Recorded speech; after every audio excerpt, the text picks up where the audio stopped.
ప్రభుదినంలో ఆరాధించేటువంటి సహోదరులకు పిల్లలకు ప్రవేశం తెలియజేస్తున్నాను. ఆదికాండము 41వ అధ్యాయము 37వ వచనం నుండి 43వ వచనం వరకు చదువుతాను. ఆదికాండము 41వ అధ్యాయము 37వ వచనం నుండి 43వ వచనం వరకు. ఆ మాట ఫరో దృష్టికి అతని సమస్త సేవకుల దృష్టికి యుక్తమైనది కనుక అతడు తన సేవకులను చూసి ఇతని వలె దేవుని ఆత్మగల మనుషుని కనుగొనగలమా అని అనను. మరియు ఫరో, దేవుడు ఇదంతయు నీకు తెలియపరచను కనుక నీ వలె వివేక జ్ఞానములు గలవాడెవడనూ లేడు. నీవు నా ఇంటికి అధికారిగా ఉండవలను, నా ప్రజలందరూ నీకు విధేయులయ్యుందురు. సింహాసనం విషయంలో మాత్రమే నేను నీకంటే పైవాడినని యోసేపుతో చెప్పాను. మరియు ఫరో, చూడుము, ఐగుప్తు దేశమంతటి మీద నేను నియమించునని యోసేపుతో చెప్పాను. మరియు ఫరో తన చేతినున్న తన ఉంగరం తీసి యోసేపు చేతికి పెట్టి సన్నపు నారబట్ల అతన్ని తొలగించి అతని మెడకు బంగారు గొలుసు వేసి తన 2వ రథం మీద అతను ఎక్కించాడు. అప్పుడు వందనం చేయడని అతని ముందర జనులు కేకలు వేసి అట్లు ఐగుప్తు దేశమంతటి మీద అతన్ని నియమించను.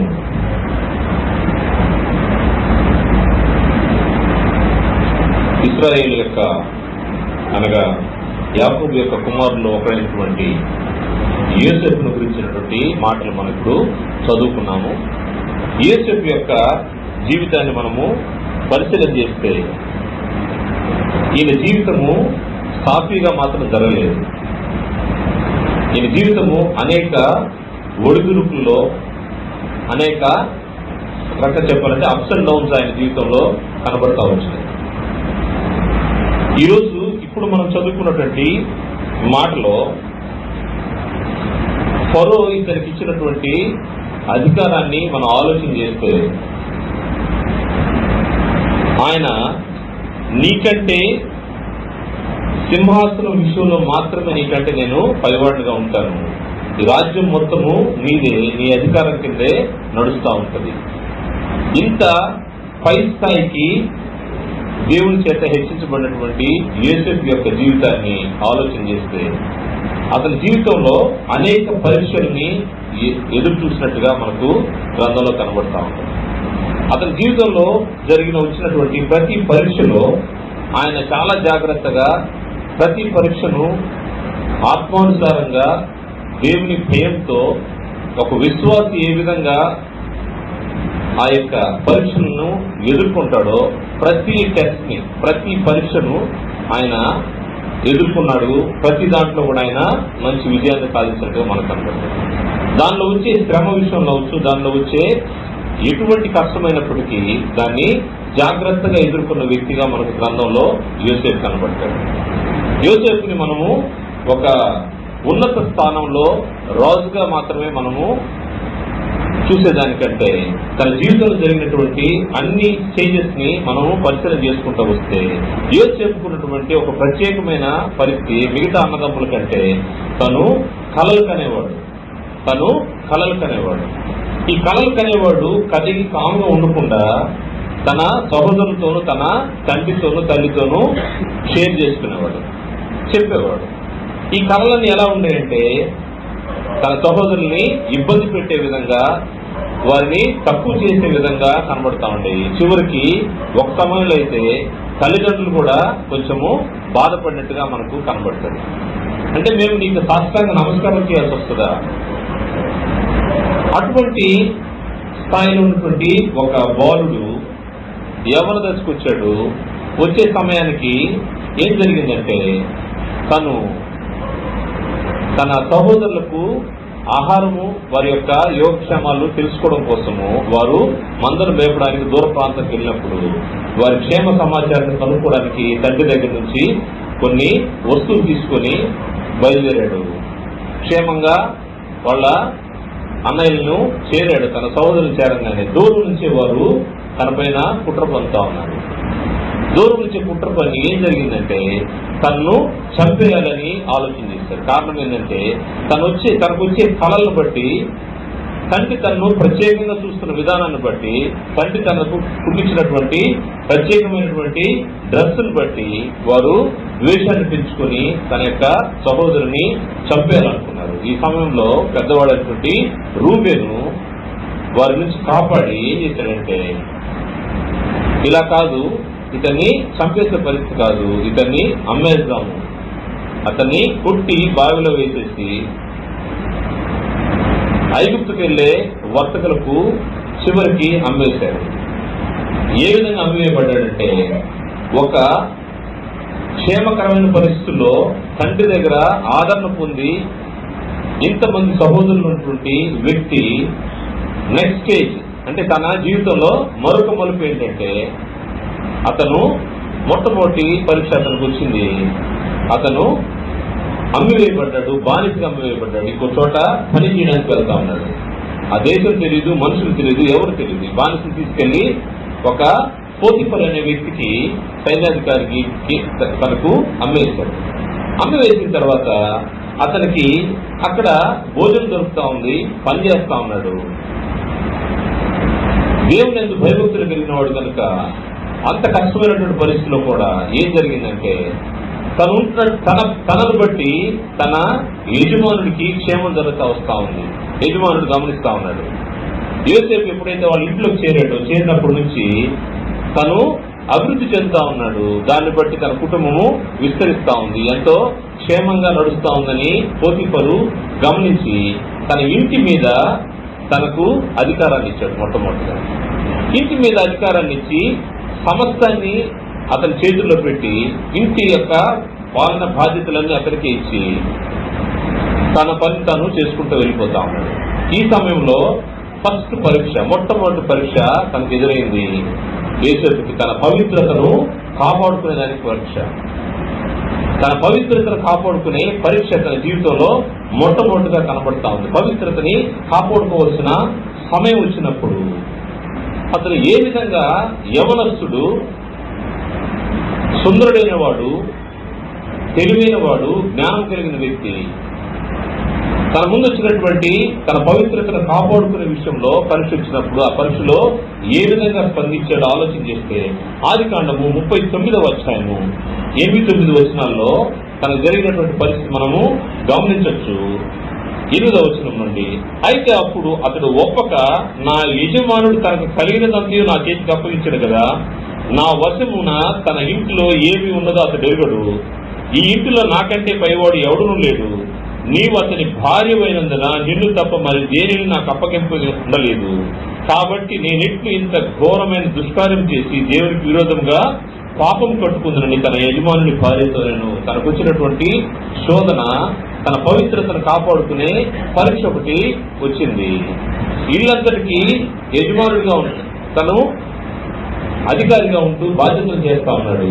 ఆ సమయంలో ఇతడు సుందరుడై ఉన్నందుకు బట్టి ఏం చేసిందంటే అతని యజమానుని భార్య ఇతని పైన కన్ను వేసి తనతో సైనించాలని కోరుతుంది.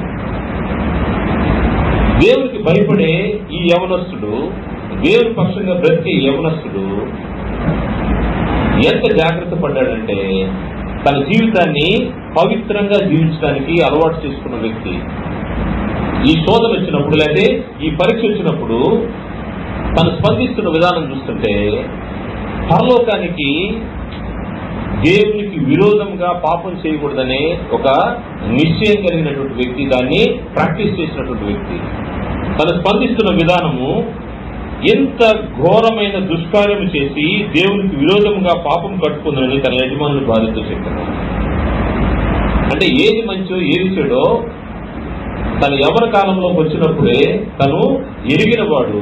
మరి ముఖ్యంగా దాన్ని ప్రదర్శించే విషయంలో జాగ్రత్త కలిగినటువంటి వాడిగా మనకు యోసేపు కనబడతా ఉన్నాడు. యోసేపు వచ్చినటువంటి మొట్టమొదటి పరీక్ష తన పవిత్రతను కాపాడుకునే దానికి పరీక్ష ఏర్పడ్డది. ఎంత మాత్రం ఇతను తన పవిత్రతను కాపాడుకుంటాడు. యవ్వన దశలో ఉన్నటువంటి వ్యక్తి అతను ఇక వేరే ఏది కూడా సాకులు చెప్పడానికి ఇష్టపడలేదు. కారణం ఏంటంటే వాస్తవంగా ఆలోచన చేస్తే దేహంలో ఉన్నటువంటి ఆ వయసులో ఉన్నటువంటి వ్యక్తి ఆలోచన విధానం ఎలా ఉంటుందంటే వయసును బట్టి తప్పు చేస్తాడు అనుకునే దానికి అవకాశం ఉంది. రెండవది మొత్తానికి నేను అధికారిని, నన్ను ఎవరు ప్రశ్నించేవాళ్ళు లేరు, నా యజమానుడు నన్ను చూడు, నా యజమానుడు తన పని తను వెళ్ళిపోతాడు, నేను ఏం చేసినా ఇబ్బంది లేదు అనే సాకును అతను చూపించలేదు. లేకపోతే నా ఉద్యోగం పోతుందేమో, నేను ఒప్పుకుంటే నా ఉద్యోగం క్షేమంగా ఉంటుందని సాకును అతను చూపలేదు. అతను కేవలము దేవునికి మాత్రమే భయపడ్డాడు. దేవునికి మాత్రమే భయపడిన వ్యక్తి దేవునికి విరోధముగా పాపం చేయకూడదని నిశ్చయించుకున్నాడు. అదే మాటను తనతో చెప్పాడు, దేవునికి విరోధంగా పాపం చేయకూడదు. యేసేపు యొక్క జీవితంలో పవిత్రతను కాపాడుకునే విషయంలో తను చెప్పినటువంటి ఆన్సర్ చూస్తే, దేవునికి విరోధముగా నేను పాపం చేయను, ఎంత గట్టిగా స్థిర నిశ్చయంతో ఉన్నాడు.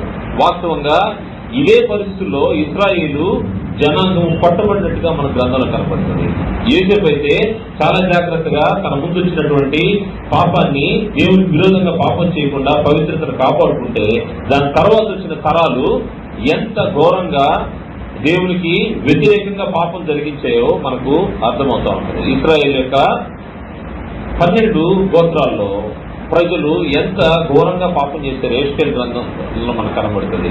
యెహెజ్కేలు గ్రంథంలో మనం చూస్తే 24వ అధ్యాయము 13వ వచనంలో ఏ కారణాన్ని బట్టి పవిత్రంగా జీవించాలని యోసేపు తలంచాడో అదే కారణంతో ఇక్కడ ప్రజలు పాపం చేసి దేవునికి అయిష్టులుగా, దేవునికి కోపం రేపేవారుగా కనబడుతున్నట్టుగా మన గ్రంథంలో కనబడుతుంది. 24వ అధ్యాయము 13వ వచనంలో,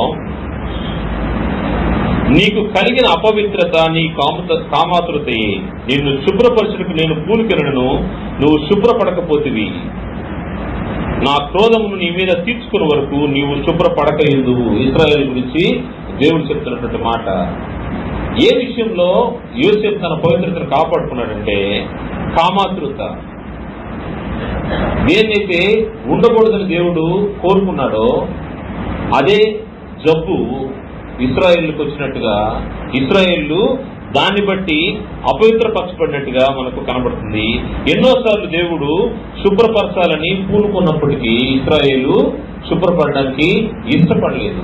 అపవిత్రతలోనే ఉండడానికి వారు ఉన్నారు. దాన్ని బట్టే వారు దేవునికి విరోధులుగా, దేవునికి ఇష్టం కాని ప్రజలుగా వెళ్ళిపోయాడు. దేవుడు వదిలిపెట్టేసడానికి ఆయన పూనుకున్నాడు. ఈరోజు మనకు కూడా యోసేపు జీవితాన్ని బట్టి, యోసేపుకు వచ్చినటువంటి జీవిత పరీక్షల్లో విశ్వాసికి కూడా ఇటువంటి పరీక్షలు వస్తూ ఉంటాయి.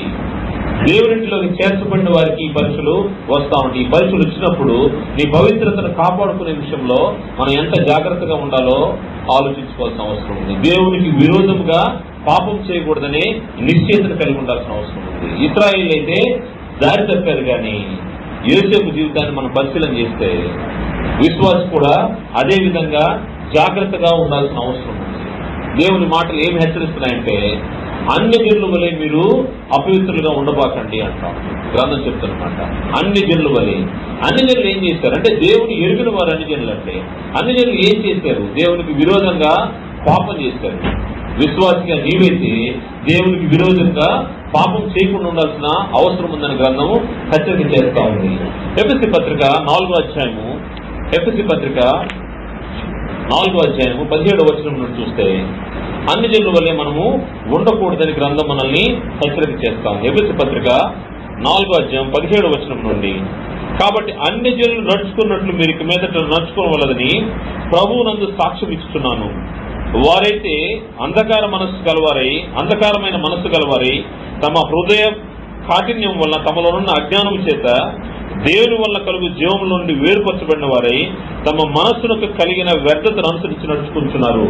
వారు సిగ్గులేని వారైండి నానా విధమైన అపవిత్రతను అత్యాశతో జరిగించుటకు తమ్మును తామే కాముకత్వమునకు అప్పగించుకుని, అయితే మీరు యేసుని గురించి విని ఆయన యందలి సత్యము ఉన్నట్టుగానే ఆయన యందు ఉపదేశించబడిన వారైన ఎడల మీరు అలాగూ క్రీస్తు నేర్చుకున్నవారు కాదు. కావున మునుపటి ప్రవర్తన విషయంలోనైతే మోసకరమైన దురాశలను చెడిపో మీ ప్రాచీన స్వభావం వదులుకొని మీ చిత్తవృత్తి యందు నూతన పరచబడిన వారై నీతియు యథార్థమైన భక్తి గలవారై దేవుని పోలిక సృష్టింపబడిన నవీన స్వభావమును ధరించుకునగలను. విశ్వాసి అంటే నవీన స్వభావం ధరించుకున్న వ్యక్తి.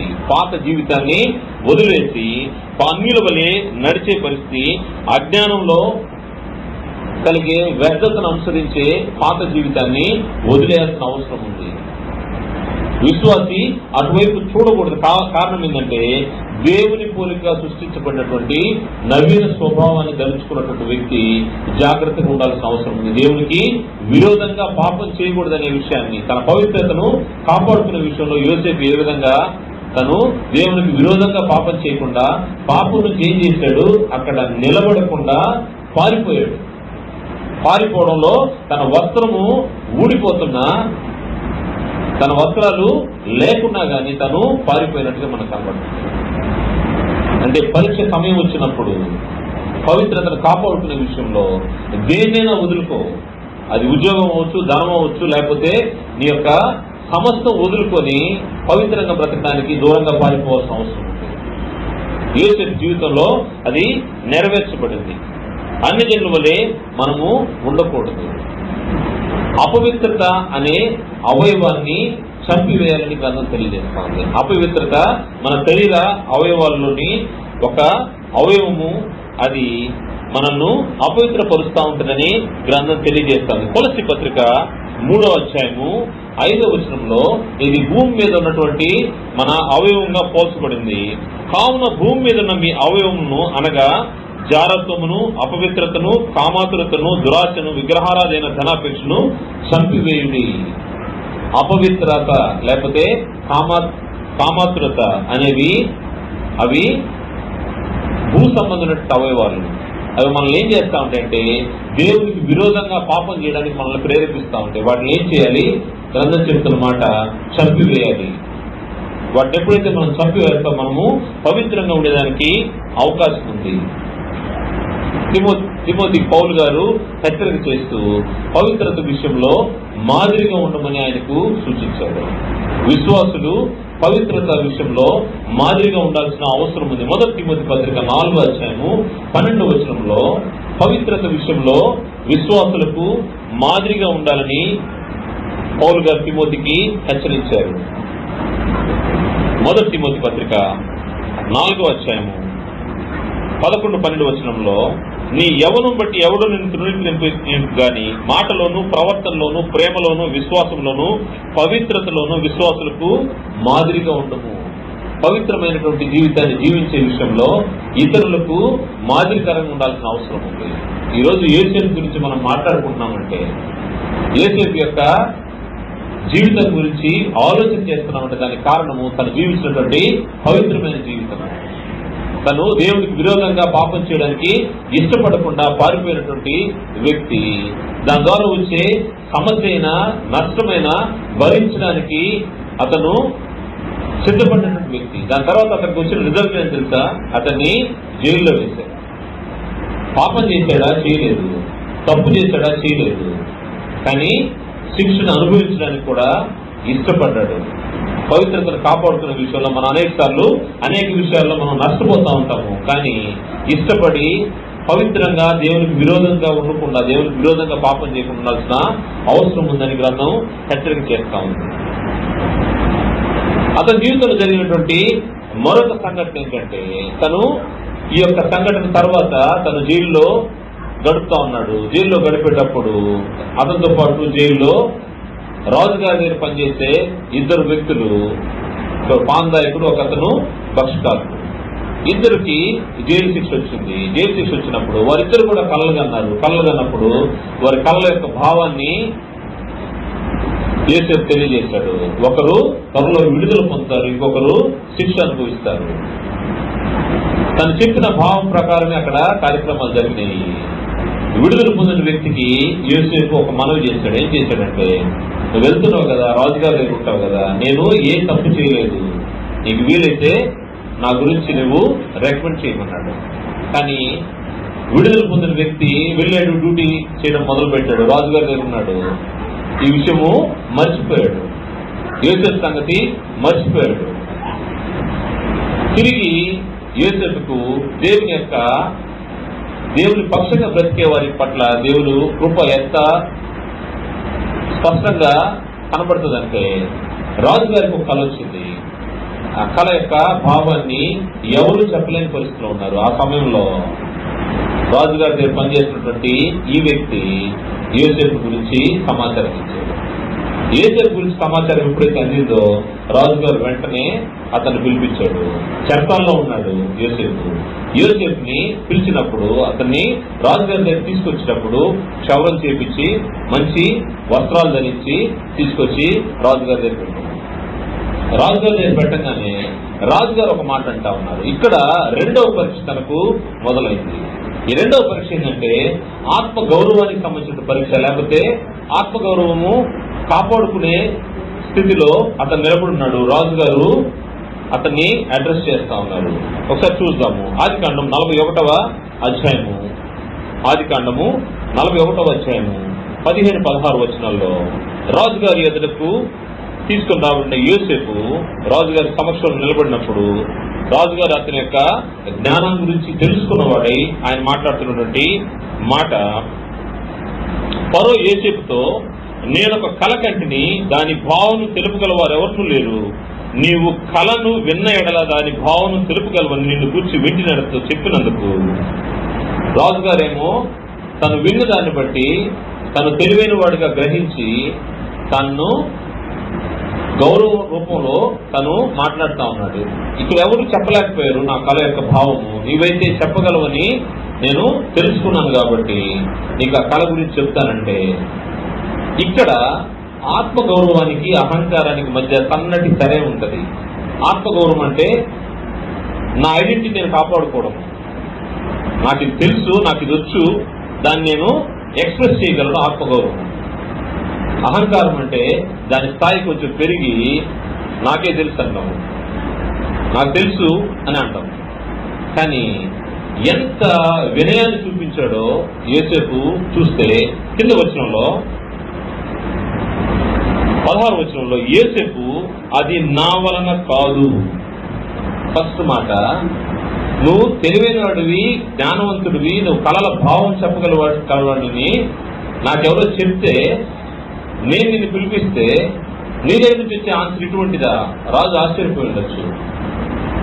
ఏం చెప్పాడంటే ఇది నా వలన కాదు, దేవుడే ఫరోకు క్షేమకరమైన ఉత్తరం ఇచ్చునని ఫరోతో చెప్పాను. ఎంత వినయము సాత్వికం కలిగినటువంటి వ్యక్తో యోసేపు యొక్క జీవితాన్ని ఆలోచించి తన ముందు వచ్చిన పరీక్ష వాస్తవంగా దాన్ని తన కళ్ళ భావం చెప్పగలిగిన వ్యక్తే, జ్ఞానవంతుడే. కానీ దాని విషయంలో అతను గర్వపడలేదు, దాని విషయంలో అతను అహంకార దృష్టితో అతను ఆలోచన చేయలేదు. అతను వినయం కలిగి సాత్వికంతో రాజుగారికి ఉత్తరం ఇస్తా ఉన్నాడు. ఇక్కడ ఎవరిని ముందు పెడుతున్నాడంటే దేవుడే ఫరోకు క్షేమకరమైన ఉత్తరం ఇస్తాడు, నేను కాదు, నాకు తెలియదు. మనకేదైనా చిన్న విషయం తెలిస్తే దానికి 10%కి 90% యాడ్ చేసి ఎక్కువ తెలిసిన వాళ్ళలాగా మనం బిహేవ్ చేస్తూ ఉంటాం. మరి ముఖ్యంగా అటువంటి స్థానంలో నిలబెడితే ఇంకా ఎంత గొప్పలు చెప్పుకుంటాం మనకు తెలియదు. కానీ ఈయన ఎంతో తగ్గింపు కలిగి నాకు తెలియదు, నాకు ఏమీ లేదు, నా దగ్గర ఏం లేదు, దేవుడే ఫరోకు మంచి ఉత్తరం ఇస్తాడు.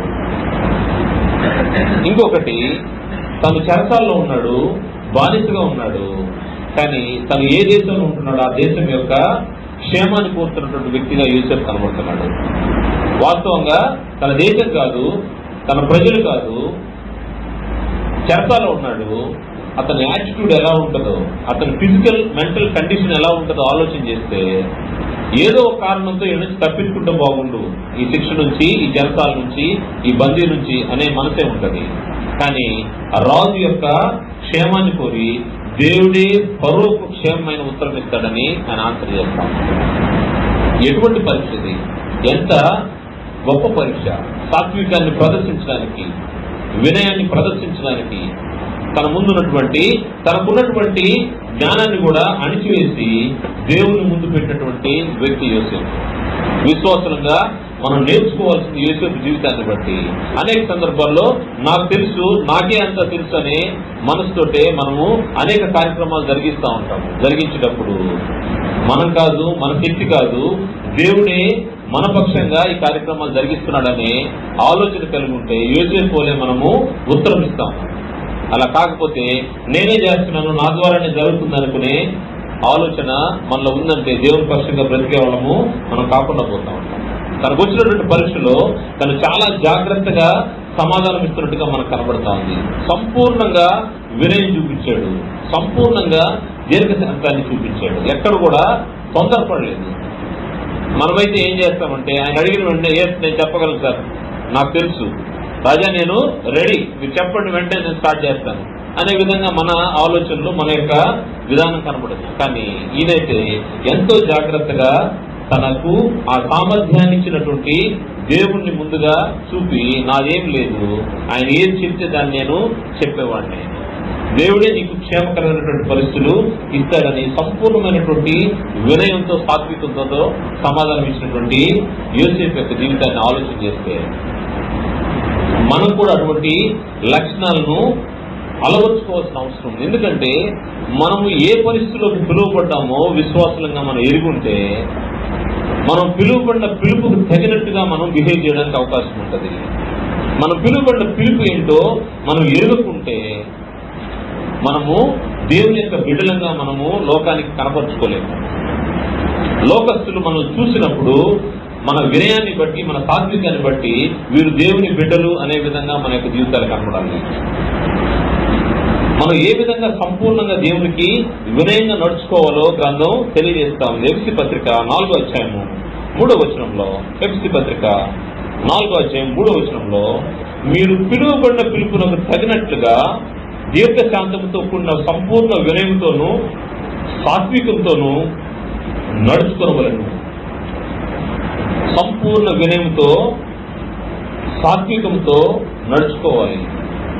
అలా ఉండడానికే మనం పిలువబడ్డాము. విశ్వాసులం అంటే, క్రైస్తవులు అంటే అటువంటి స్థితిలో ఉండడానికే పిలువబడ్డాము. యోసేపు యొక్క జీవితంలో అతను చూపించినటువంటి వినయం మనం కూడా చూపించాల్సిన అవసరమైంది. దేవుని బిడ్డలు, విశ్వాసులు అంటే పరిశుద్ధులు. పరిశుద్ధులు ఏ విధంగా జీవించాలో, ఎటువంటి లక్షణాలు కలిగి ఉండాలో గ్రంథము తెలియజేస్తుంది. కొలస్సీ పత్రిక 3వ అధ్యాయము 12వ వచనంలో, కొలస్సీ పత్రిక 3వ అధ్యాయం 12వ వచనంలో, కాగా దేవుని చేత ఏర్పరచబడిన వారును పరిశుద్ధులను ప్రియులైన వారికి తగినట్లు. దేవుని చేత ఏర్పాటు చేయబడిన వాళ్ళు విశ్వాసులంటే, దేవుని బిడ్డలంటే ఏదో ఆశామాషగా ఉండేవాడు కాదు. లోకం నుంచి పిలువబడిన వారు, ఏర్పరచబడిన వారు, పరిశుద్ధులను ప్రియులైన వారికి తగినట్లు మీరు జాలి గల మనస్సును, దయాళత్వమును, వినయమును, సాత్వికమును, దీర్ఘశాంతమును ధరించుకునండి. ఈ లక్షణాలు విశ్వాసంలో ఉండాల్సిన అవసరం ఉంది. ముఖ్యమైనది వినయం కలిగి ఉండాలి, జాలి గల మనస్సు, దయాళత్వము, సాత్వికము, దీర్ఘశాంతము, ఇవన్నీ విశ్వాసకి అవసరమైనది. వాస్తవంగా యోసేపు యొక్క సమయాన్ని ఆలోచన చేస్తే ఈరోజు మన చేతిలో 66 పుస్తకాల కలయికైనటువంటి బైబిల్ గ్రంథం మనకుంది. మనకు హెచ్చరిక చేసే మనుషులు ఉన్నారు, మనల్ని ట్రైన్ చేసే వాళ్ళు ఉన్నారు, మనల్ని లీడ్ చేసే వాళ్ళు ఉన్నారు. కానీ యోసేపుకు ఒంటరిగా ఉన్నాడు. తల్లిదండ్రులకు, అన్నదమ్ములకు దూరంగా పరాయి దేశంలో చెరసాల్లో ఉన్నాడు. అటువంటి వ్యక్తి ఎంత దేవునికి భయంతో, అంటే అతనికి వాస్తవంగా అప్పుడు బైబిల్ ఉంది అతని చేతిలో లేదు, కేవలము తల్లిదండ్రులు నేర్పించినటువంటి దేవుని భయమే. తల్లిదండ్రులు నేర్చుకున్నటువంటి దేవుని భయంతో పరలోకానికి విరోధంగా పాపం చేయకూడదని, దేవునికి విరోధంగా పాపం చేయకూడదని నేర్చుకున్న వ్యక్తి దాన్ని తన జీవితంలో ప్రదర్శిస్తా ఉన్నాడు. తనకి ప్రతి ఆదివారము లేకపోతే మిగతా సమయాల్లో తనకి బోధ జరగట్లేదు, హెచ్చరికలు జరగట్లేదు. ఇటువంటి దైవ సంబంధమైనటువంటి సమాచారం లేనటువంటి స్థితిలోనే దేవునికి భయం కలిగి బ్రతుకుతా ఉన్నాడు ఈ వ్యక్తి. ఎంత వినయాన్ని ప్రదర్శించాడో, సాత్వికాన్ని ప్రదర్శించాడో ఆలోచన చేస్తే మనకు ఆశ్చర్యం కలుగుతా ఉంటుంది. మనకు రెగ్యులర్ గా మనకు హెచ్చరికలు జరుగుతున్నప్పటికీ మనము వాటి నుంచి ఈ చెవిలో విని ఈ చెవిలో వదిలిపెట్టే పరిస్థితి కనబడతా ఉంటుంది. దాన్ని జీవితంలోకి అన్వయించుకునే సమయంలో మనము దాన్ని వదిలిపెట్టేస్తా ఉంటాం. అంత తీవ్రంగా దాని గురించి ఆలోచన చేయనటువంటి పరిస్థితి. పరిస్థితులు ఏ విధంగా ఉండాలో, క్రైస్తవులు ఏ విధంగా ఉండాలో, విశ్వాసులు ఏ విధంగా ఉండాలో అటువంటివి వింటున్నప్పటికీ దానిలోకి మనము పూర్తి స్థాయిలో వెళ్ళలేనటువంటి పరిస్థితి. యోసేపు అయితే జాగ్రత్తగా తన జీవితాన్ని యోగ్య ప్రవర్తనతో తన క్రియలను దేవుని ఎదుట కనపరుచుకున్నట్టుగా మనకు కనబడుతుంది. విశ్వాసులు మన యోగ్య ప్రవర్తన మన క్రియల ద్వారా కనబడాల్సిన అవసరం ఉంది. యాకోబు పత్రిక 3:13 వచనంలో యోగ్య ప్రవర్తన కలిగి ఉండాలనే విషయాన్ని గ్రంథము హెచ్చరిక చేస్తా ఉంది. సాత్వికాన్ని సంపాదించుకోవడానికి ప్రయాసపడాలనే విషయాన్ని అపోస్తలుడు పౌలు గారు తిమోతికి హెచ్చరిక చేస్తూ 1 తిమోతి 6:11 వచనంలో సాత్వికాన్ని సంపాదించుకోవడానికి ప్రయాసపడాలని హెచ్చరించారు. విశ్వాసులుగా మనం కూడా యోసేపు యొక్క జీవితాన్ని పరిశీలన చేసినప్పుడు సాత్వికంతో ఉండడము. ఇటువంటి పరీక్ష ఎదురైంది. ఈ పరీక్ష ఎదురైన తర్వాత తను ఏ విధంగా సమాధానం చెప్పాడో, సమాధానం చెప్పిన దాన్ని బట్టి ఎప్పుడైతే రాజుగారు ఆ యొక్క సమాధానం విన్నాడో, రాజుగారు ఏం ఆలోచన చేస్తున్నాడంటే, నీ అంత జ్ఞానవంతుడికి ఎవరు లేరు. మొదట మనం చదువుకున్నట్టుగా జ్ఞానవంతులు లేరు, నీకే అధికారం ఇస్తున్నాను. ఈ యొక్క కరువు నుంచి ఈ దేశాన్ని రక్షించడానికి నువ్వే సరైన వాడివి. అందుకోసము సింహాసనం తప్పితే మిగతా అధికారాలన్నీ నా పైన సింహాసనం ఒకటి నీకంటే పైనగా నాకుండే అధికారము, మిగతా అవన్నీ నీకే ఇస్తా ఉన్నాను, నువ్వు పరిపాలన చేయి. ఈ కరువు దినాల్లో ఈ యొక్క రాజ్యాన్ని క్షేమంగా కాపాడు అన్నప్పుడు తను ఎంత అధికారాన్ని అంతస్తును పైకి హెచ్చించిన తర్వాత ఆ 7 సంవత్సరాలు బాగా పండింది. మరో 7 సంవత్సరాలు కరువు వచ్చింది. ఈ కరువు సమయంలో తన తండ్రి, తన అన్నదమ్ములు ఐగుప్తు దేశము బయట కరువుతో మలమల్లాడిపోతా ఉన్నారు.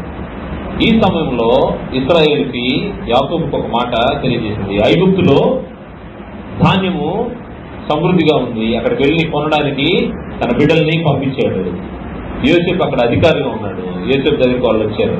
వాళ్ళు వచ్చినప్పుడు యోసేపు వాళ్ళని గుర్తించి వారి సంచుల్లో తిరిగి ధనాన్ని పెట్టి పంపించాడు. దాని తర్వాత మళ్ళా వాళ్ళని అప్పులు చేర్చుకున్నాడు. చివరికి తన తండ్రిని, తన తమ్ముడైనటువంటి బెన్యామీన్ కూడా పిలిపించుకొని తనకు ఈ సమయంలో జరిగినటువంటి 3వ పరీక్ష ఏంటంటే తన జీవితంలో క్షమించాల్సిన పరిస్థితి ఏర్పడ్డది. తనకు వచ్చినట్టు 3వ పరీక్ష తనను కొట్టి బావిలో పడేసి చంపేయడానికి ప్రయత్నించినటువంటి అన్నదమ్ములు ఎదురు కనబడ్డారు. తను బానిసగా తనను అమ్మేసినటువంటి తన సహోదరులు ఈరోజు తన అధికారం కింద ఏం చేసినా పడుండే పరిస్థితులకి వాళ్ళు వచ్చారు. వచ్చినప్పుడు వాస్తవంగా వేరే వ్యక్తులైతే రెడీగా పగ తీర్చుకోవడానికి వారిపైన ద్వేషం పెంచుకోవచ్చు. అనుభవించే ప్రతి కష్టంలో వాళ్ళ గురించి ఎన్నిసార్లు అనుకుంటాడు, వాళ్ళ వల్లే నాకు ఈ యొక్క పరిస్థితి ఏర్పడ్డదని ఎన్నిసార్లు బాధపడి ఉంటాడు. కానీ వాటన్నిటినీ పక్కన పెట్టి క్షమాగుణం అనే పరీక్షకు వచ్చేసాడు. 3వది క్షమాగుణం అనే పరీక్ష తన జీవితంలో ఏర్పడినప్పుడు క్షమించడానికి ఆయన వెనుకంజ వేయలేదు. తన సహోదరుల్ని క్షమించాడు.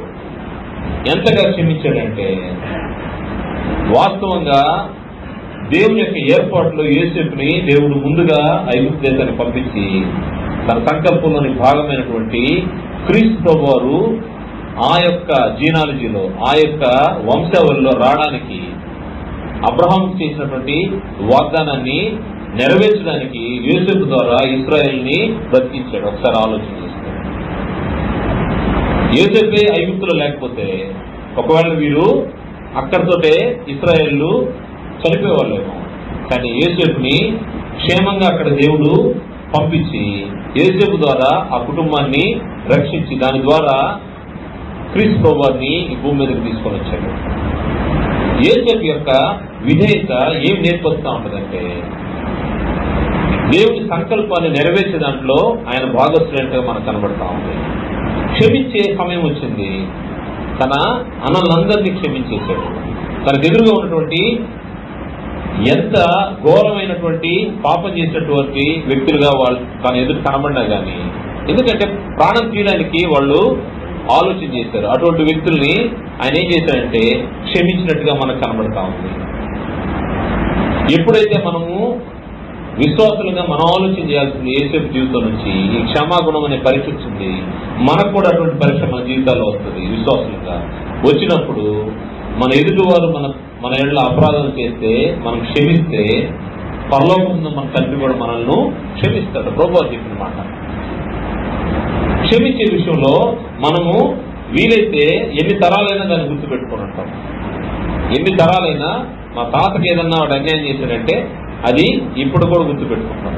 మనకే కాదు, అప్పుడు మా తాతను మోసం చేశాడంట, దాని తర్వాత మా నాన్నను మోసం చేశాడంట, నన్ను కూడా మోసం చేశాడు, రేపు నా కొడుకును కూడా మోసం చేస్తాడు కాబట్టి వాడి మీద పగ.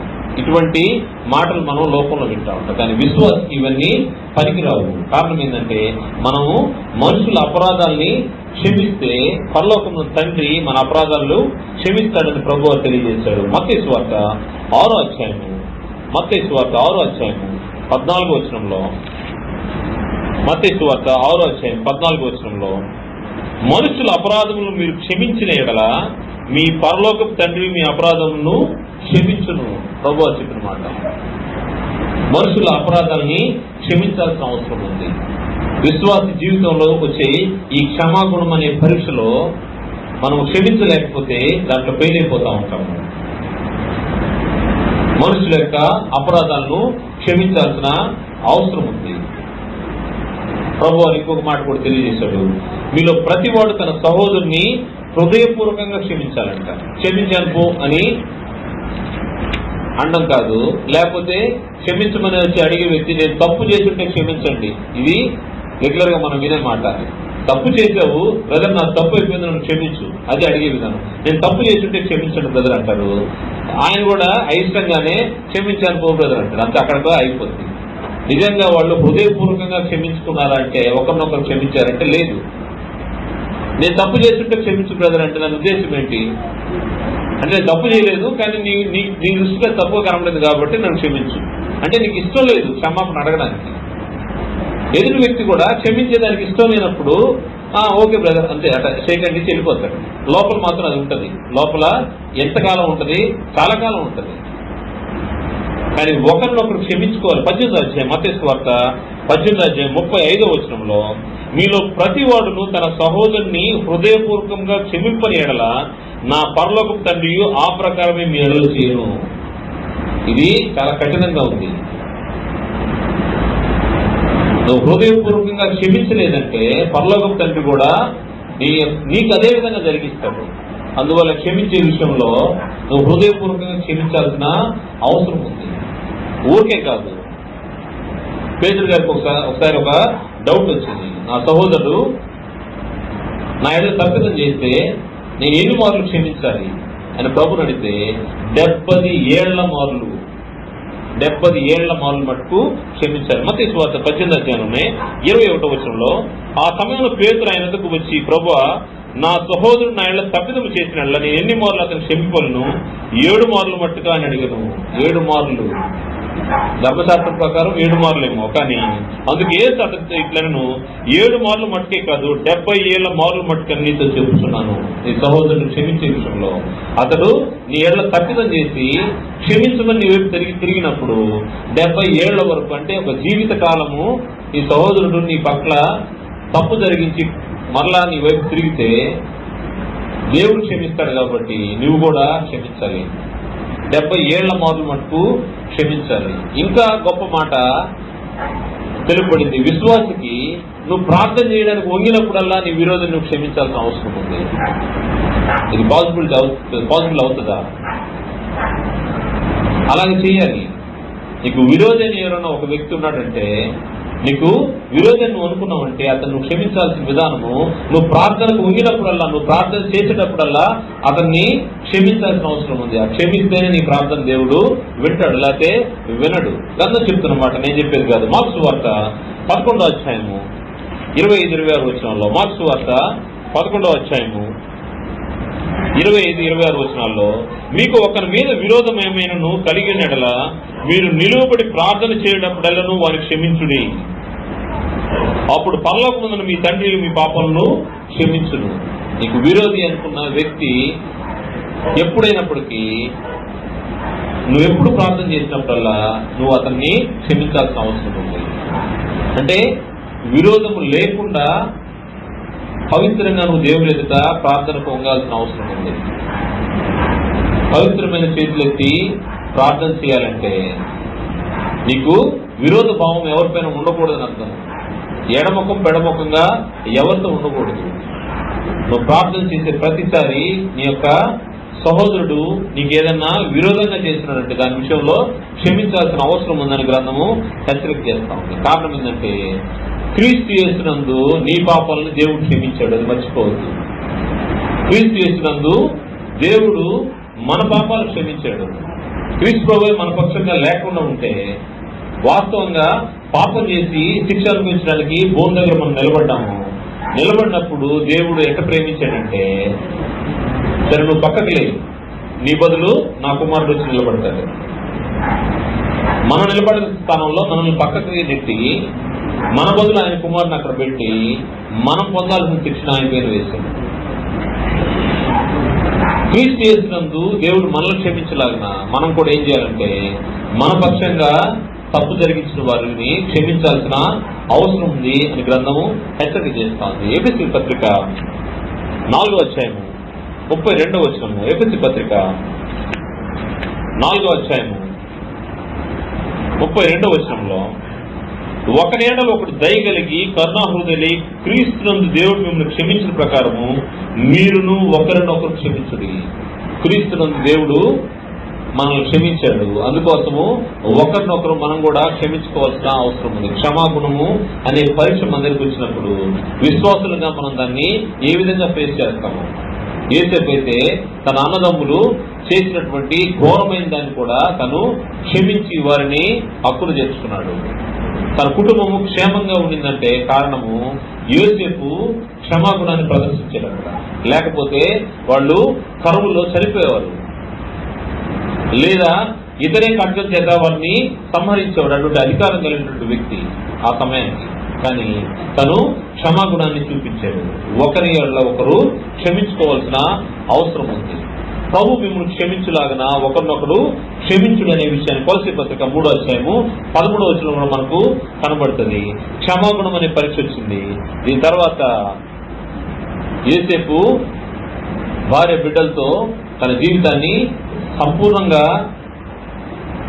తను దేవుని పక్షంగా బ్రతికి 110 సంవత్సరాలు దేవుని పక్షంగా బ్రతికి సంపూర్ణమైనటువంటి వ్యక్తిగా తను చివరి దినాల్లో ఎఫ్రాయిం యొక్క తన కుమారుని యొక్క 3వ తరం బిడ్డలను కూడా చూశాడంట.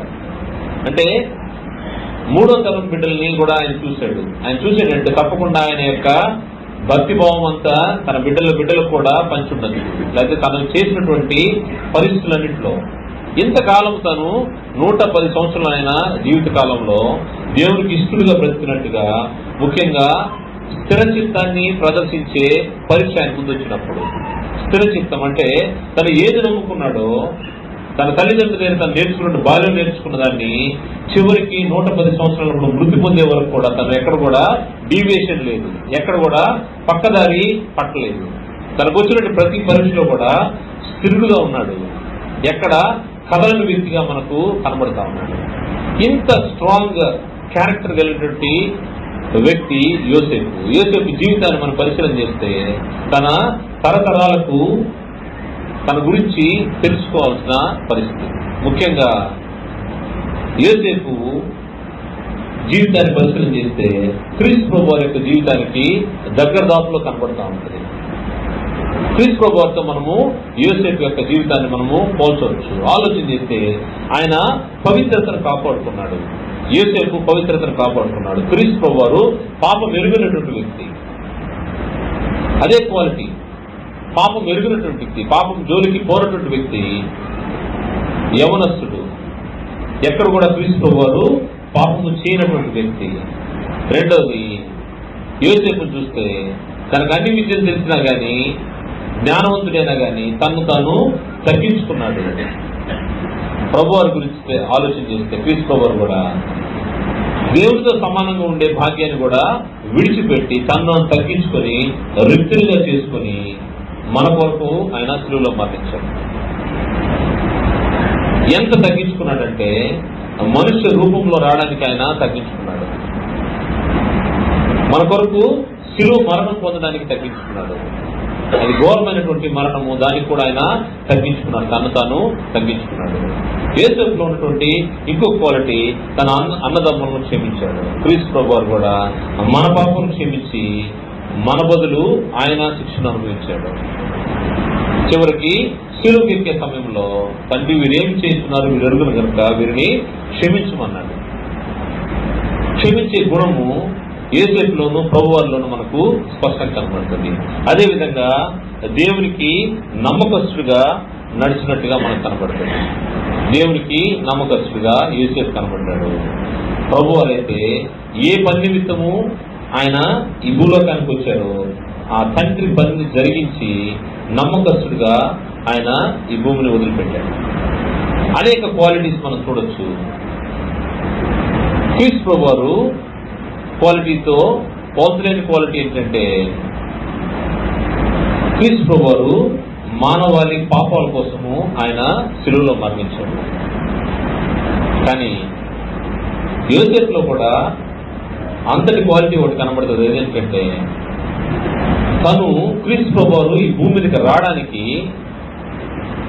అతను ఒక సాధకంగా ఇశ్రాయేలును బ్రతికించడానికి దేవుని చేత ఏర్పరచబడిన వాడిగా ఎన్ని కష్టాలు ఐగుప్తులో అతను పడినప్పటికీ అతనిలో అన్ని రకాల కోణాలు చూడొచ్చు. గారాబం చేయబడ్డ బిడ్డగా ఒక స్థాయిలో కనబడతాడు, బానిసగా కనబడతాడు, సర్వెంట్గా సేవకుడుగా కనబడతాడు, అధికారిగా కనబడతాడు, రాజ్యాన్ని పరిపాలించే వ్యక్తిగా కనబడతాడు. అన్ని స్థాయిల్లో ఎక్కడ తన దేవుడు ఉంచినా దేవునికి నమ్మకస్తుడైన బతికాడు. విశ్వాసులుగా మనం కూడా మనల్ని ఏ స్థాయిలో ఉంచినప్పటికీ ఆ స్థాయిలో మనము జాగ్రత్తగా దేవునికి అనుకూలంగా బతకాల్సిన అవసరం. యేసు జీవితాన్ని పరిశీలన చేస్తే క్రీస్తు ప్రభువారి యొక్క జీవితంతో మనం పోల్చుకున్నప్పుడు అనేక విషయాల్లో స్వారూప్యత కనబడతా ఉంటుంది. విశ్వాసులకు కూడా మనం అనుకుంటా ఉంటాం క్రీస్తు యేసు యొక్క స్వారూప్యంలోకి దినదినం మనం మలచబడాలంటే ఈ లక్షణాలు మనం కలిగి ఉండాల్సిన అవసరం ఉంది. మనకు వచ్చే జీవితం పెట్టే పరీక్షల్లో యేసేపుకు అనేక పరీక్షల జీవితము పెట్టింది. వాటన్నిటిలో అతను సఫలీకృతుడయ్యాడు. మనకు కూడా విశ్వాస జీవితంలో అనేక పరీక్షలు వస్తూ ఉంటాయి. ఈ పరీక్షల్లో మనము జాగ్రత్తగా నెగ్గాల్సినటువంటి అవసరం ఉంది.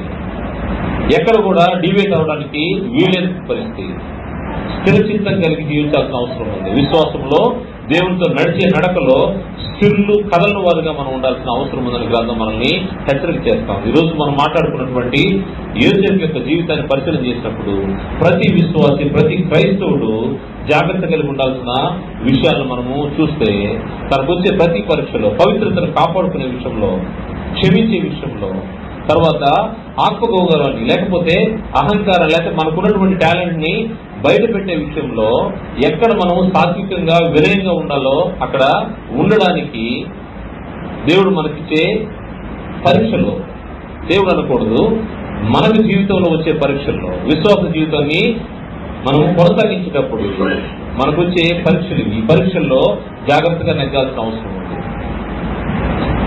స్థిరంగా తన 3 తరాలు, తన కుమారుని యొక్క 3 తరాలు చూసే వరకు, పిల్లలను చూసే వరకు తను క్షేమంగా బ్రతికి దేవుని పక్షంగా బ్రతికినటువంటి వ్యక్తిగా మనకు యోసేపు కనబడతా ఉన్నాడు. యోసేపు జీవితాన్ని బట్టి మనం నేర్చుకున్నటువంటి విషయాలు ఆలోచన చేస్తే విశ్వాసులంగా జీవితంలో మనకు వచ్చే పరీక్షలు, మన విశ్వాస జీవితాన్ని ప్రారంభించిన తర్వాత మనం ముగించే వరకు స్థిరంగా ఉండాల్సిన అవసరం ఉంది. ఎక్కడ కూడా మనము డివేట్ అవ్వకూడదు.